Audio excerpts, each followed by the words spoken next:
thanks for the wonderful introduction. Yeah, as mentioned, I'm Ash in Berlin, and I'm working for Snap Mobile.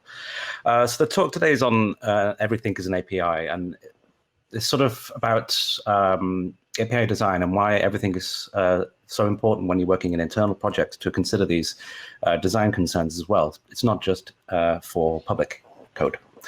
So starting off with a definition, what defines an API? What do you think of when you imagine what an API looks like? The definition, of course, is just a set of functions and procedures allowing the creation of applications. So it's an interface, basically.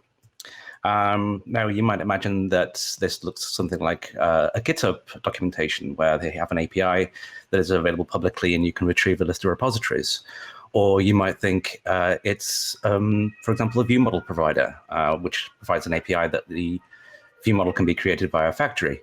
Or it might be that horrible piece of code that you wrote in your local repository last week. This is definitely not mine, honest. So it's easy to dismiss your internal changes as less important than public APIs that we consume on a daily basis. But why shouldn't we hold ourselves to the same standard? So there's an obvious cost of technical debt here when making API decisions, and you can make good ones or bad ones. And well, the cost of technical debt can increase the learning curve, which is most evident when you're onboarding new colleagues to the project. But this also applies to yourself in 2 weeks' time. It takes longer to peer review the code because you have to then further explain some complexities or weird behaviors to your colleagues. And it's kind of unpleasant to resolve. Nobody likes to actually tackle tech debt. And you have an increased risk of bugs and slower feature delivery. So these are real world costs that can be justified to stakeholders or product owners or things like this. One of my favorite quotes, debugging is like being the detective in a crime movie where you are also the murderer. It's important to remember that when debugging your code and you then go to Git blame and find out who did it, it's usually you. So there's no other scenario where your code is not going to be seen by another person. That's the nature of what we do, and we have to kind of deal with it. So your code will always be consumed by other people. So take your time to work with your colleagues and make it a bit easier for them.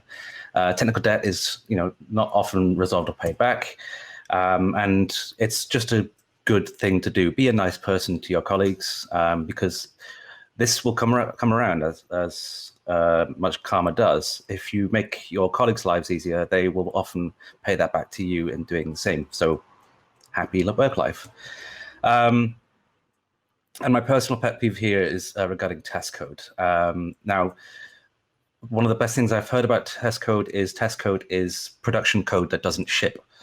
So your test code should be as high quality as your production ready code. You should be able to hold yourself to the same standard. Always code as if the guy who ends up maintaining your code will be a violent psychopath who knows where you live. This is important to remember. So we want to be good citizens. We want to write good code, and we want to be great in our work. But what exactly does good code look like? I mean, it's not so easy to define. So there's not really any such thing as perfect code. And you might have heard this, the perfect is the enemy of good, which is the perfect solution fallacy, also known as nirvana fallacy, where you can keep chasing this perfect solution and not actually ever achieve it. And the time you spend actually trying to achieve this has caused more harm than good. So this is really a problem for API maintainers because they have to think very carefully about the API decisions they're going to do. So it can be very difficult, and you can often end up in stagnated API decisions. So it's best to consider, done is okay, and then work on making that better through agile practices and collaborative improvement. This is the origin of the famous phrase, good is the enemy, perfect is the enemy of good. This is in French, and it describes a wise Italian once said that best was the enemy of good. So code progressively through abstraction. How might you do that? Keep your API surface as small as possible, so you're not exposing so much Allow yourself room to change, so encapsulate the behavior if you can. So don't expose behavior or implementation details. You can then hide implementations through abstractions.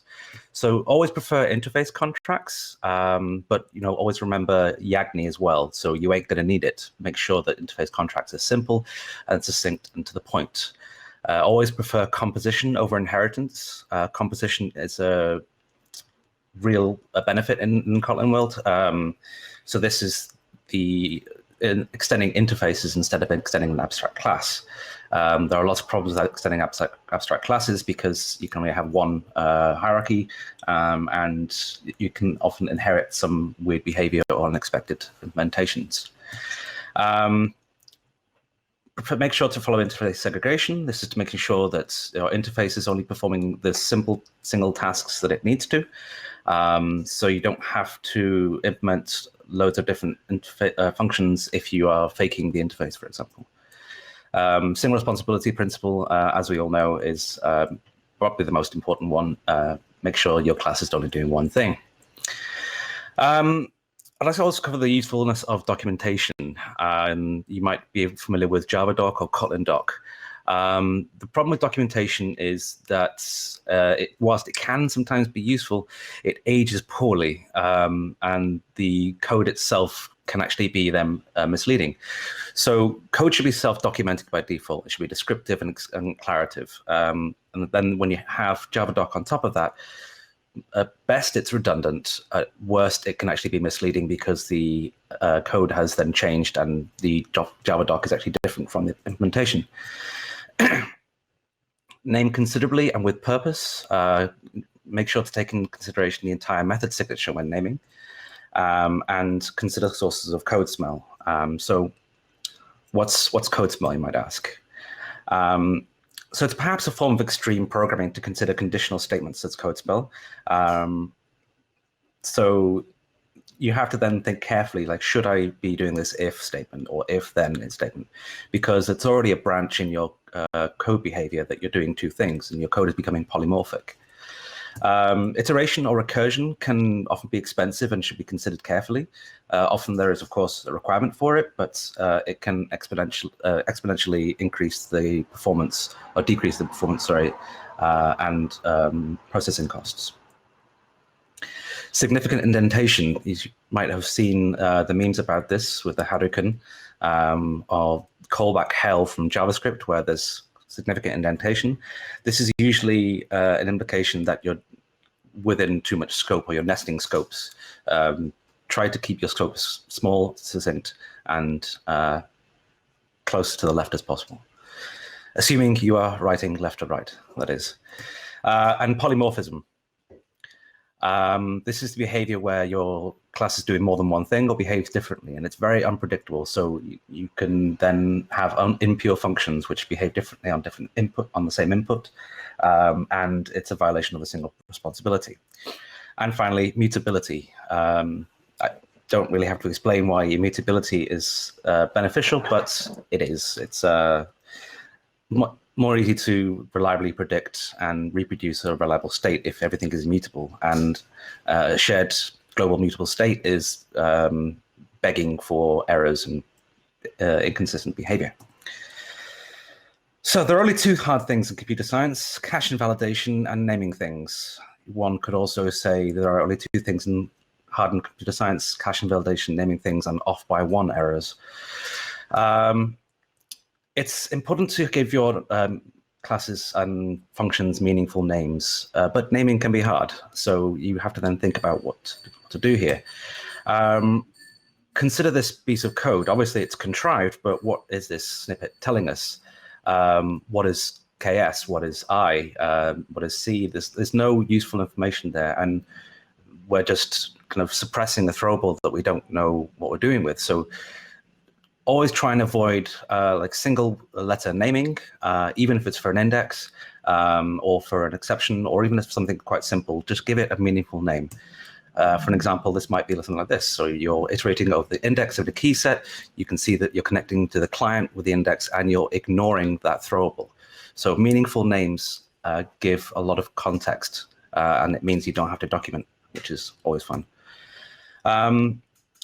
It's also important to take into consideration the entire method signature that you might be using, because each word here has been defined very carefully by the Kotlin team to give enough information for you as a developer to know exactly what it's doing. So the method visibility, should be used in the same package. Suspended means that it returns asynchronously and can only be accessed by another coroutine or suspended function. The infix notation allows us to skip some boilerplate and have more readable code in English terms. And the string receiver, so this is operating on a string. The name itself, now this, because you're given so much information about what else is doing, you can make this short and succinct. It should be very short, descriptive, and accurate. And don't forget to follow the command query separation and using a verb when appropriate. And of course, the names of the parameters give us additional context. And finally, the return type allows us to kind of gauge what's going on. If this was returning an observable or a flow or live data, we would know that it was could be reactive. Yes, thanks for the comments regarding shortening names with scope. This is also quite important as well. You can use the scope environment that you have to make the API that you're using much more succinct and to the point, so you have less to kind of go wrong. So here are some examples of some signatures that I've had to work with in the past. So these are arguably violating some of the principles here. So some methods attempt to perform a function and a return or duplicate the name of the parameters in the method name. So here in update claim with policy details, I mean, it's quite clear that you're updating the claim with the policy details because you're passing them as parameters. So it's a bit redundant. And you've got things like get if not set with default, which is a real function. Then actually performs mutability. It doesn't just return a single option, so it's violating the command query principle. Compare and set, you might know from atomic Boolean or atomic integer, and is null or empty, as you might know from the Kotlin standard library. Now, these methods quite innocent on their own. You could consider the use of control syntax and naming as actually a sign of code smell. So control syntax means words like with, and, or, these types of things. It then shows that it's doing more than one thing, or it's violating command principle.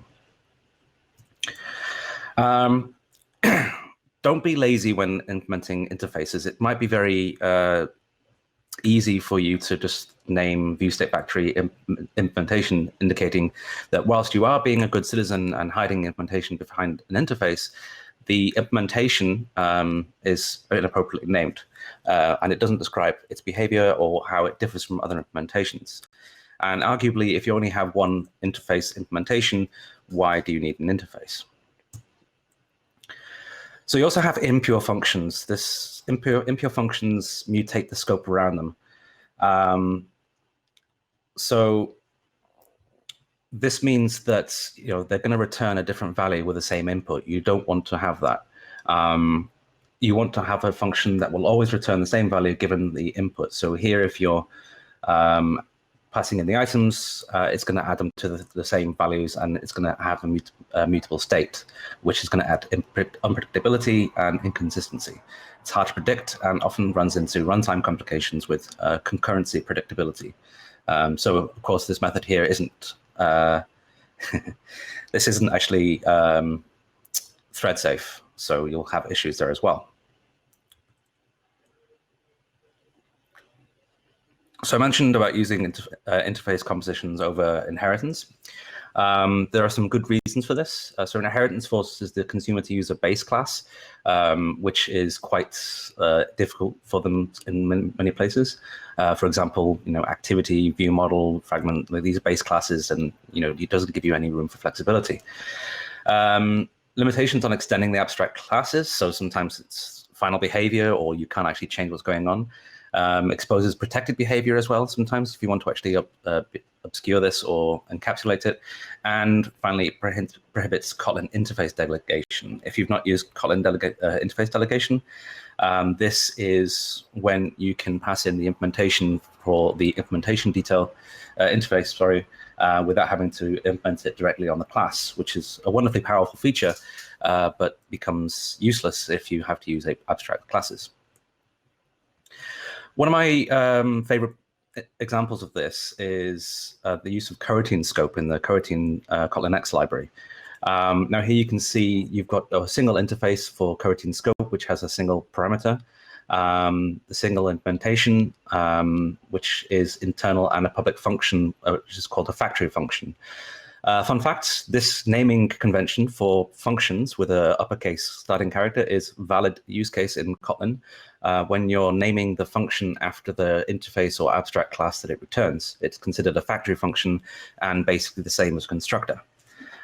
So here you can see that the interface is public, the implementation is internal, and the construction is also public. It gives you lots of flexibility. It's very clean and easy to read, and it provides you with the necessary information. You can also try and democratize your API decisions to ensure that you're getting different feedback from different points of view. But you should be very careful not to do this too much, because if you involve too many people or too long the discussions, then you can end up being paralyzed by indecision. So it's good to get a perspective, but make sure you stay on point with your actions. Think about impact analysis, how to contain risk in the behavior. So say if something experimental, you want to kind of wrap that up and make sure it's contained. Use your peers to scrutinize your code and review the API decisions you wish to make. Mob programming is also a very interesting session, maybe not for everything day to day, but certainly as a training session. Mob programming is where one person is the driver, so they don't actually make any decisions, but then you have a group of people then instructing that driver on what to write and what to code. It can get messy and it can get chaotic, but it is quite fun. Another example of this is an API council from the Android team, where the team sits together and then considers what API decisions they want to make, what to deprecate, and what to do. This is obviously only relevant for a large-scale project with such importance as Android has. It makes sense. It might not make sense for you, but it's something to consider. And finally, guild meetings. This is what I've done at a few different companies. This is where you have members of all the teams involved. You can then propose discussion topics and discuss as a team if you want to use a new library or new experimental API, or if you want to deprecate something internally. These can be a useful source of collaboration. So discussing about API and how to make builds faster, I'd be remiss if I didn't speak about the elephant in the room. Modularization, so Gradle modules. Modularization is a really, really important aspect of refactoring and architecting Android applications. And it can be a bragging moment for people to actually say how many modules they have in their project. You can never have enough, apparently, because many projects have hundreds. So combined with internal and effective API design, modularization has a really key role in effective API design and your build speed, most importantly, because it allows for concurrency.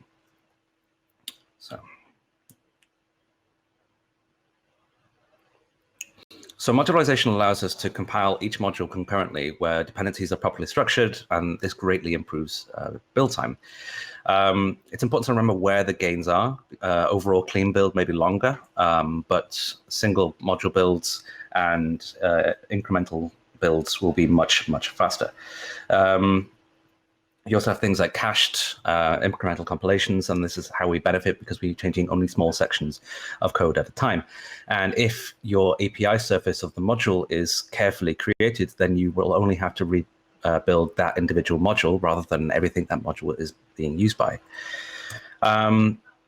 two features of Gradle I would very, very, very much recommend if you're not already using it is the build, cache, and scan.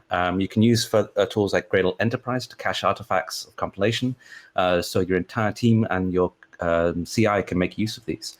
It also allows you to scan your builds automatically. So if you're using Enterprise, like all of your team's build profiles will be uploaded to the console.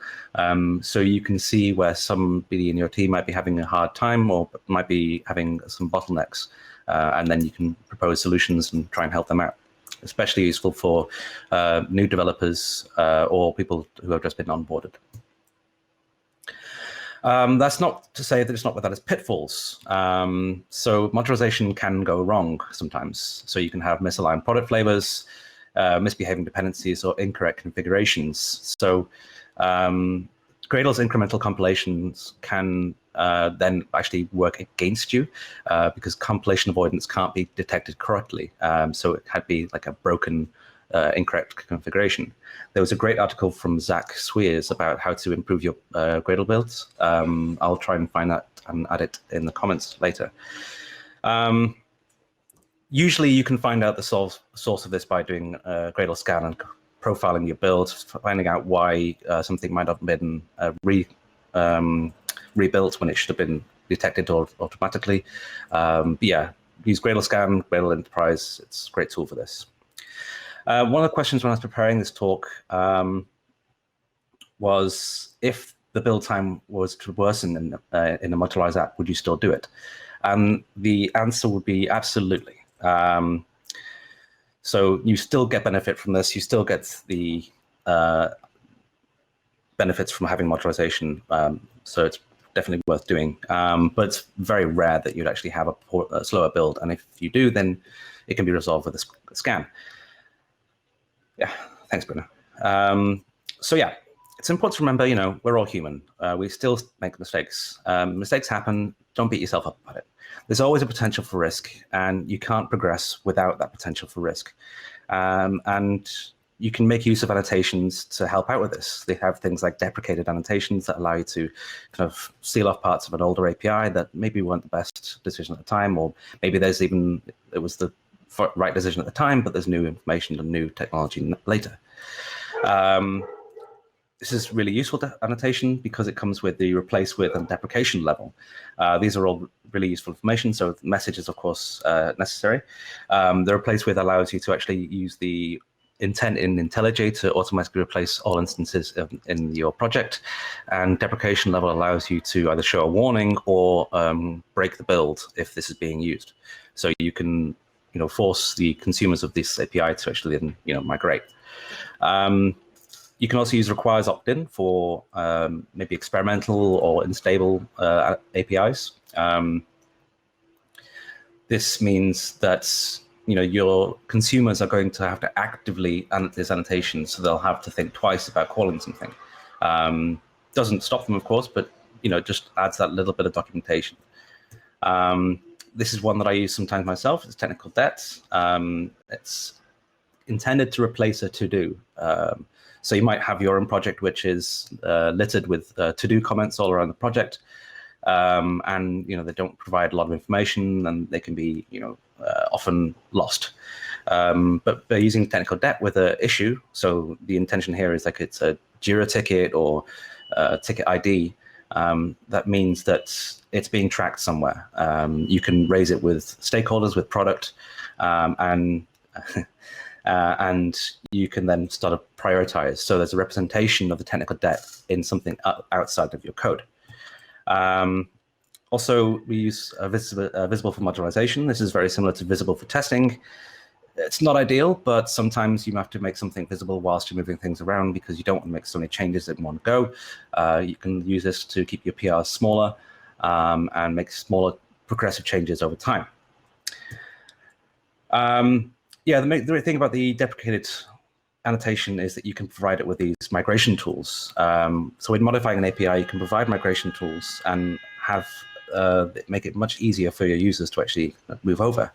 And in IntelliJ, you can just use option enter and replace all instances. So this is really good taking care of your consumers. And it's not just for public APIs, remember. We should or be doing this internally as well. So I mentioned about making decisions and how this can lead to problems. So if you involve too many people in the project, or if there's if you're being too cautious with making a decision and then delay this or become paralyzed by indecision, that's often more harmful. So a worse decision is a decision not made in time. So make the best decision you can with the best information you can, but also encapsulate and make it available to change. So in conclusion, you might argue, what is good code? Good code is it code that documents itself? Is it code that can be changed easily or easily and readily maintainable? Is it code that follows all the design principles? I would argue that code is code that can easily be deleted. And in closing, this is one of my other favorite APIs as well, favorite quotes, and it's so true, it's almost painful. Every line of code is written without reason, maintained out of weakness, and deleted by chance. A wise Italian once said that best was anything is good. Some further reading, if you're interested. I'll share the slides later. So this is some of the information I was using when preparing these slides. And that's all of them. Thank you.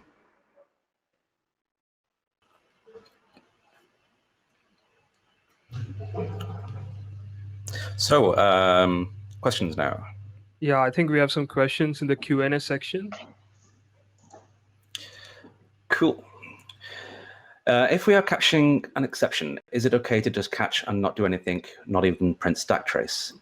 As always, it depends. There are some cases where it's acceptable to just ignore an error or suppress it.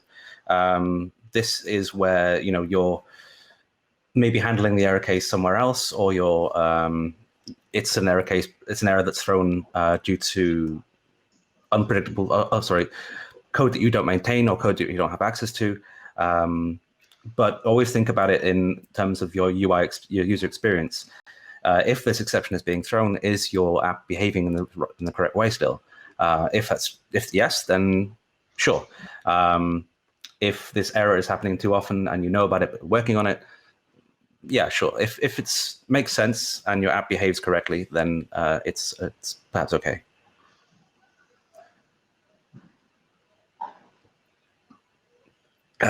So should we sort by upvotes instead of things? Yeah. So some more on is null or blank and is null or empty, please. So these referring to the extension functions in the Kotlin library. So these are usually on strings. I think they're actually on nullable types. So I'm not a fan of having extension functions on nullable types because you could just apply it to anything and you don't really know what's going to happen. But if you have to, then you can have is null or. So having this keyword or in the name means that you're considering that it could be null or it could be blank. So this is on the string and is a Boolean returning if it's null or empty. It's okay, not fantastic, but it's one way of handling it. Any way to figure out bad abstraction in the early stage of production? Keep an eye out for code smell for these issues that I mentioned. If you start seeing things like abstract classes being used, whilst it can make sense, you might have an abstract fragment or an abstract view model class or something to try and speed up these things. These decisions will often cost you in the long run. So kind of be wary of these things in the early stages so that you don't have to pay the technical debt later on. Yeah, just be aware of the potential code smells, and you over time become more sensitive to it, and just sort of be constructive as well with the colleagues as well. If you see your colleague doing something maybe not so great, offer to work with them and offer to try and find them a better solution. Don't yell at them, your code is terrible. Meaningful naming signatures. I think at least the first two function names I can imagine were caused by overcome existing functions with the same name, aka function name overloads. I mean, these examples, let me try and find this slide. These examples were kind of contrived in a certain way as well. So I could have picked the the most offensive methods I had. So sometimes it can happen, and that means maybe the decision in the first function wasn't the best. So you can delegate functions, you can use deprecated annotation to suggest a better naming convention, and move in that direction. Cool. Next question. Can you elaborate more on profiling your build? Yes. So you can use a Gradle scan. And this will give you information about your build, what was taking so long. You can also use Android Studio Profiler. This is more for Android. I think, like I said, I would recommend signing up for Gradle Enterprise, but can be a bit costly. You can use Gradle Scan on yourself for free and get this information. So you can sort of identify tasks that are not being cached. So if nothing has changed in your build, so you run a build once, look at the output, then run a build again, and if it's taking the same amount of time, you can see that it's not using a canonical compilation. Find out what's being rebuilt. Maybe it has dependencies that are causing issues there, or maybe it's an incorrect build setup. So profile your builds, use Gradle scan, and check out what's going on. You'll often see that there's just go for the longest running task, or if tasks are repeating. Cool. Next, final question. What's your opinion about hiding fairly complex logic behind a very short syntactic sugar? For example, getting view model reference or wrapping something in checkback compose, remember, and remember savable composables. It's very common in Kotlin. Yes, to a certain extent. Make sure that the functions are single responsibility. They're not doing too much. You can then abstract and kind of build upon functions. So you have remember and remember savable. Remember is just doing the base bit, and then you have remember savable, which is then doing one additional piece of step. So kind of cascade your behavior through extension functions, making sure like they are doing single things. So rather than having a lot of complex logic in one function, have this as something through nested extensions that you can compose together or delegate between if you need to. So, there's a good chance you might only need some partial behavior in an extension function later on.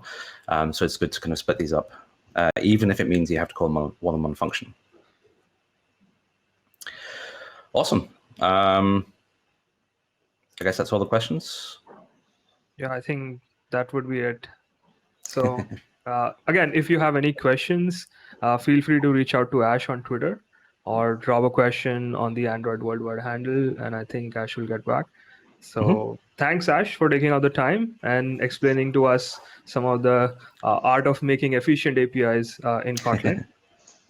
No worries. Hope I helped.